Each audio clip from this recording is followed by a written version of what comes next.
Welcome to the Lawkness Monstah Podcast with Bobby D. Some podcasts deep dive, we deep dive. Thus the name Lawkness Monstah Podcast. Today we're breaking down 1985 Oscar winner for Best Picture, Rambo First Blood Part 2. My favorite fucking movie of all time. Hey, hit the buzzer when I swear, kid. I didn't hear, boss. Some people say it should be called Rambo II, but it's not. It's a continuation of the first story. Why is it a continuation of the first story? Because he's still going through the same shit. Still dealing with the stuff that happened in part 1. Yo, you hit the buzzer. Perfect, kid. That's perfect. Alright, let's get into the actual movie. The explosion at the 2-second mark. It's right above the chain gang's head. I mean, I get that they're in jail. You still gotta be safe, though. Then we cut to a close-up. Why are there two guys working on one jackhammer? I mean, that ain't efficient. Troutman shows up out of nowhere. That's pretty cool. He tells him, a covert operation is being geared up in the Far East. Your name was dug out by the computer of 1 of 3 most able to complete the mission. Who are the other 2 people? Hulk Hogan and Andre the Giant? Rambo accepts the mission, of course, and flies to Thailand. Then after absolutely stonewalling Erickson conversation-wise, meets with the team leader. Team leader is Marshall Murdoch, who looks exactly like the villain in the first one. You don't think it's going to be triggering for Rambo? You got my sympathy. I'm surprised Rambo didn't pull his arm off right there. We make our way into Murdoch's office where Rambo's surrounded by people that look like extras from a Pornhub shoot. Then in an all-time dick-swinging move, Murdoch declares, get me something cold to drink. At this point, he's winning me over. And a big red flag, he doesn't offer any to Rambo. Dude just flew from America to Thailand. You don't think he'd like a Coca-Cola? We make our way to the operations center where, unbeknownst to the rest of the crew, Erickson follows him around. This creepy motherfucker. Hey! Good job hitting the buzzer! Troutman escorts Rambo to the plane where he's being taken to Vietnam. And on the way, the Coca-Cola commando sticks his gum to the roof of the plane. Have some respect for the equipment. Then, unfortunately, because Rambo's cursed or simply come up for mass murder, his equipment gets caught on the way out the plane. Luckily, the Coca-Cola commando cuts Rambo loose, and we're on our way. After some quick shots of running through the jungle, Rambo chokes a snake to death with his left hand. This led to my saddest Google search of all time. Is Rambo left-handed? I'm still not sure because real-life's Rambo, Sylvester Stallone, is left-handed. But for most of the movie, Rambo in the movie is right-handed. Who knows? After some quick running through the jungle, Rambo runs into the love of his life, Co Bao. Didn't know I knew the middle name, did you, kid? Rambo then meets up with some pirates and they get on the ship. Almost immediately, he ignores Co Bao being #MeToo'd by a pirate. We'll let him off the hook for that one. She could care less about the Me Too situation and offers him something to eat from a thermos. Naturally, he turned it down. It's a first date atmosphere on a pirate ship.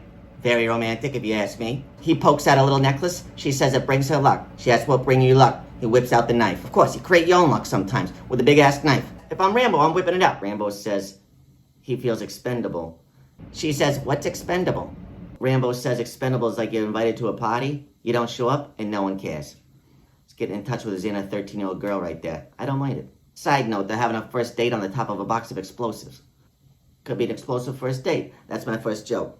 Rambo says right here, in order to survive war, you gotta become war.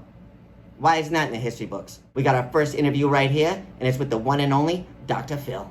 I got pulled over, so I got some time to kill, but I am drunk, by the way, so I don't think you're supposed to be filming while you're getting pulled over, but... Well, look, I think Rambo is obviously suffering from some daddy issues, and no doubt some stepdaddy issues, too. This trauma started way back when. I think maybe a babysitter drew a labia in Sharpie above his eyebrow when he fell asleep. You never know what leads to something like this, okay? I think that his knife is, you know, the result of him compensating for a smaller doorknob. Wink, wink, penis, wiener. Either way, I'm running out of time. Thanks for having me on the podcast, Bobby D, and good luck with your Lawkness Monstah Podcast. Okay, all right, we'll see you soon. That's Dr. Phil, maybe getting a DUI. I have 1 or 2. 2. Is he a real doctor? Who knows? All right, continuing. We're pulling up to the shore. He looks like Captain Morgan right there. It makes me want to do a shot at J-Mo. To Manny Ramirez. Terry Francona. Cam Neely. Then Ray Borg. It goes down so smooth. Scooter, now that I'm on the topic, how are you a Red Sox fan and a Yankees fan? I told you, my mom's from Boston, my dad's from New York. It's really no excuse, but I got no one else to work with. Anyway, we take a quick 1-2 beat. We're right at the fence of the POW camp. They're staring in and a horse shows up. My favorite part of this scene is when he slaps her butt, and then he slaps the basket. He's so horned up. Rambo starts making his way through the camp, puts an arrow through a teenager's head that sticks to a tree. People think it's a little bit brutal. Shouldn't have been there. Then we cut back to the command center where Erickson actually has the nerve to say to Troutman, I hope for his sake we're not just wasting fuel. I hope for your sake you don't see Rambo again. But I think we all know how that goes if we've seen the movie before. Side note, is anyone in charge of this command center, or can anyone just say whatever they want? In the meantime, Rambo shows up, cuts a prisoner off a crucifix, carries him over his shoulder, fireman style. Dennis Leary style. Let me hit you with some highlights real quick so we can get through this. Like, Rambo meets up with some pirates who betray him. They're all killed, of course. Rambo ditches his chick. Rambo makes his way to the extraction site. Cobra Kai Erickson leaves Rambo in the dust. Rambo is brought back to the death camp where some Russians that control the Vietnamese show up. I don't know. Then Rambo's seen up to his neck in pig shit, literally. That ain't a good day, kid. If anyone's wondering where the swine flu started, it's probably on the set of Rambo First Blood Part 2. Love saying that. But this leads for the moment we all been waiting for. Rambo's ass coming out of the mud. If I was, I would. You know what I'm saying? Once they pull Rambo out of pig shit pond, they bring him to an interrogation room where we get the best fuck you in movie history. And the best biceps in movie history. Rambo's not giving up any information, of course, even though he's tied to an electric box spring, having his balls zapped by this motherfucker. So the sneaky Russian pieces of shit drag a prisoner in there, and they threaten to dig his eye out. And the best part of this movie right here, this guy says, don't tell him anything. That's your boy right there. That's the boy you bring to war right there. He's been in a POW camp, tied to a crucifix, says, dig out my eye, don't tell him anything, kid. Rambo says he's called home and talked to Murdoch. I don't know what's going on right here. No one does. It's just a distraction so he can kick some ass. Co Bao shows up just in time. That's his girl. Rambo hits a quick set of lat raises on the barbed wire. No one's thinking of that. I don't look at barbed wire and think, do some quick lat raises in a POW camp. But this is Rambo. Always working his lats, always working his delts. You can see, and you can see it. You can see it pays off. Rambo has some grenades out of nowhere, tosses those quick, perfect shot. People are killed. All of a sudden, we're having a picnic. Right next to a river, with everyone chasing him down. Co Bao asks Rambo to take him to America. Rambo, of course, says yes, he's a gentleman always. But this face right here, we know what that face means. I'm in deep, kid. But we all know what he's thinking. I'd rather be tossed back in pig shit pond than bring a girl back to my life that I just met. But he says yes, because he's a good guy. They gotta make it back to America, so Rambo says, you're a chick in a red dress, you should lead the way. Probably Rambo's worst decision of the entire movie. She's immediately killed. She turns into a mannequin right away in the water. Not the best special effects, but it's 1985. I mean, what are we gonna do? Rambo kills the motherfucker that shot Co Bao. Go work with the buzzer, Scooter. Buzzer. Wade Boggs, 1983, kid. Rookie baseball card. Then we get one of the best flexes of the entire movie. Rambo holding Co Bao in the water. The biceps. He ain't regretting doing the lat raises back on the barbed wire, I'll tell you that. Looking killer. Put some oil on those biceps. Everyone wanted this necklace when they had a kid. Now I'd probably pay $5 for it, I don't know. He takes a second, buries the love of his life in some mud, makes a bandana out of a red dress. Now it's time to kick some ass. Good as time as any to flex again, of course. Personally, my favorite clip right here. Rambo in the mud, opening his eyes.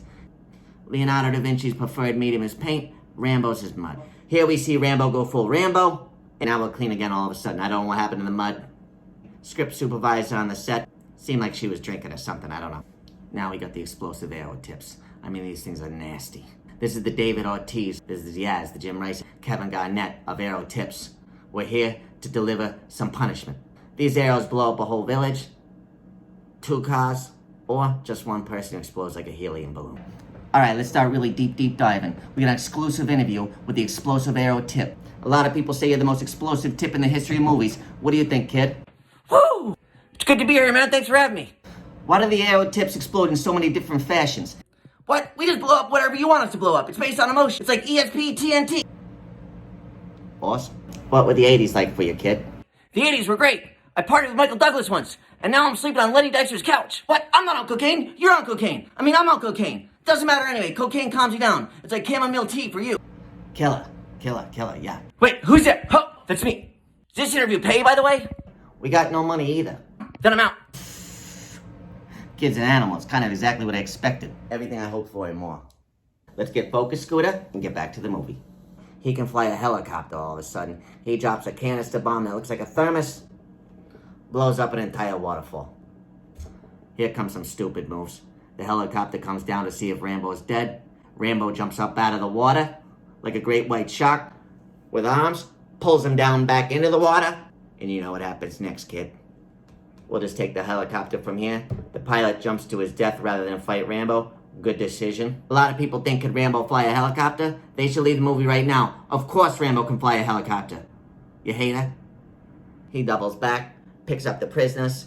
All right, coming up soon, we got another exclusive interview with John Rambo's nephew, Carson Rambo. But first, a word from our sponsor. Hey, I'm Bobby D and Scooter's sponsor. You guys aren't supposed to be drinking. You're back on day one tomorrow. Christ. Hey, Carson, you there, kid? When was the last time you saw your Uncle John Rambo? 2 months ago, I was driving and he popped up in the back seat. Guess he'd been sleeping in there for a couple months, but I'd never seen him. What's your favorite Rambo film? The second one, baby, and it should be called exactly what it is called. It's a continuation of the first story. He's still going through the same shit! I say the same thing. What's it like being John Rambo's nephew? What do you think? Killer. That is the right answer. What's the sickest thing you've ever seen John Rambo do? My 6th birthday party. He hopped out of a cake and maimed a clown. Awesome. So your mother's John Rambo's sister? I think her father, my uncle, kidnapped her from a department store. Her real parents found her, but she decided to stay a Rambo. Looks like your mother's very smart too. I gotta go, by the way. Big shift down at the Chipotle. Essential worker right here. Have a great day. Thanks for doing this, Carson. Make Rambo proud today. Of course. Bye. That was a great interview with Carson Rambo. All right, let's march on. Unfortunately, there's not a lot of time to smile because this asshole shows up with an even bigger helicopter. I don't know why they didn't use this one to begin with. Doesn't matter. The original POW guy gets hit with a bullet straight from the Nighthawk helicopter. We think he's dead. This dude is a survivor. He manages the machine gun. Rambo's up front. After taking a bunch of fire and surviving, we know what he's setting him up for. Playing possum, Rambo brings the helicopter near the top of the river. Rambo comes out of nowhere with a bazooka. Boom! It's over, kid! At this point, Rambo starts to head home. He makes his phone call. Lone Wolf calling Wolf's Den. Over. Start shitting your pants back there. Why you'd call yourself Lone Wolf and also head back to the Wolf Den? I don't know. It's a Ramboism. Side note, the Wolf's Den's a 1:20 helicopter ride from the POW camp. That's all I'm saying. They could have gone there a long, long time ago. And in a hot melter, prepare for emergency landing, arriving with American POWs. Troutman gives Murdoch the old-time burn face. Rambo lands and Cobra Kai thinks he's going to be part of the welcome committee. I don't think so. Side note, that was a sweet necklace on Erickson, though. Director hits you with the trick-or-treat shot. Party's over, though, kids. Rambo's here. And it looks like Lone Wolf doesn't care that the entire Wolf's Den was made for him. This is 1985 Viagra right here. I'm hard too, Rambo. Murdoch stuck around. Welcome to Bad Callsville, Population 1. This is the face you probably make when a madman's just walked into the room and you know you can't talk your way out of it. At this point, Murdoch's thinking what we're all thinking. Who gave you that necklace right there? Can I buy it on the street? Rambo slams Murdoch down and declares mission accomplished. And the award for best insert of all time goes to Rambo First Blood Part 2, the knife into the desk. And a little bit of a twist, Rambo learned his lesson from the first movie, leaves Murdoch alive. Rambo walks by a burning helicopter about to explode like most of us walk by a guy selling sunglasses at the mall. This guy's still alive somehow. Rambo says at the end, I want what they all want. For our country to love us as much as we love it. I haven't heard words like that since David Ortiz said, this is our fucking city. Good not hitting the buzzer there, kid. We're talking about David Ortiz's speech after the Boston bombing. That's like John F. Kennedy with an afro right there. We roll the credits, cast the characters. The script supervisor had her name spelled wrong. Her name's Jean Scott. They put Janine Scott, of course. Great way to end the movie. With your constant continuity errors. He's muddy, he's clean, he's muddy, he's clean. You spell your own name wrong, kid? Anyway, this has been a great first premiere of the Lawkness Monstah Podcast. We don't deep dive, we deep dive. Thank you for joining me today. Click. Lawkness Monstah Podcast.